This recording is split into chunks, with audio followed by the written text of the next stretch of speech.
Percaya nggak usus buntu pecah karena makan seblak kuah? Nggak percaya?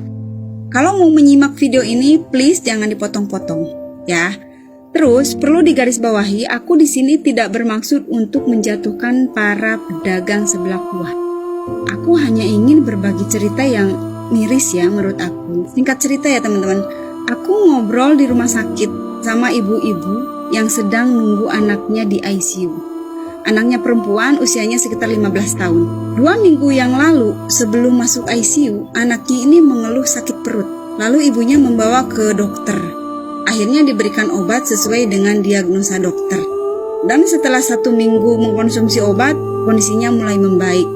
Tapi seminggu kemudian anak ini nangis, menjerit-jerit sambil memegang perut, lalu pingsan. Akhirnya keluarganya membawa ke rumah sakit, masuk ke UGD, dan langsung ditindak operasi. Operasinya bukan operasi kecil ya teman-teman, operasi besar. Setelah anaknya masuk ICU, dokter memanggil si ibu. Nah, diperlihatkan ada satu benda yang dikeluarkan dari perut si anak ini, sebesar bola pingpong, warnanya sedikit kehitaman. Ibunya mengira itu adalah tumor, tapi itu bukan tumor, bukan kanker, bahkan bukan daging jadi. Itu adalah makanan yang sulit dicerna oleh lambung. Dan posisinya itu berada setelah usus buntu. Jadi proses pembuangan kotorannya itu nggak lancar, tersendat oleh si benda itu. Jadi menyebabkan usus buntunya itu pecah. Serius, teman-teman, aku kasih tahu, kalau misalkan operasi usus buntu biasa itu panjangnya paling 5 cm lah bekas operasi. Tapi kalau usus buntu pecah itu operasi besar. Nggak percaya?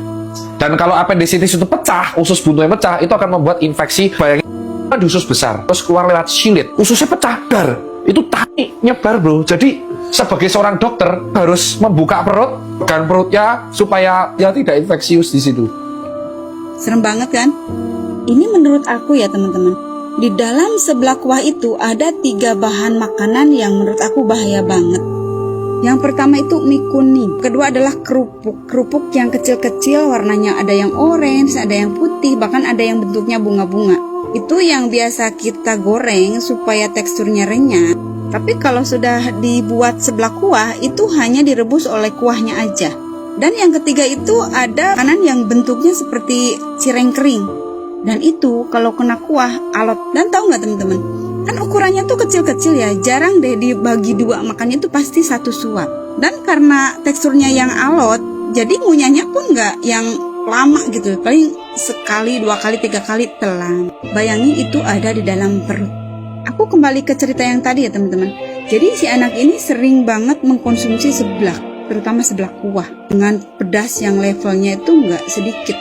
Dan ditutup dengan minuman manis dingin. Jadi bahan-bahan makanan yang tadi itu susah dicerna dan menggumpal di dalam usus yang menyebabkan penyumbatan dan akhirnya usus buntunya pecah.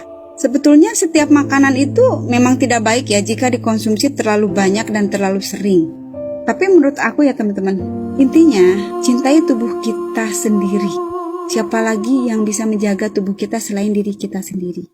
Jadi kalau misalkan cerita aku ini bermanfaat, tolong share sebanyak-banyaknya supaya di luaran sana yang tidak tahu jadi tahu.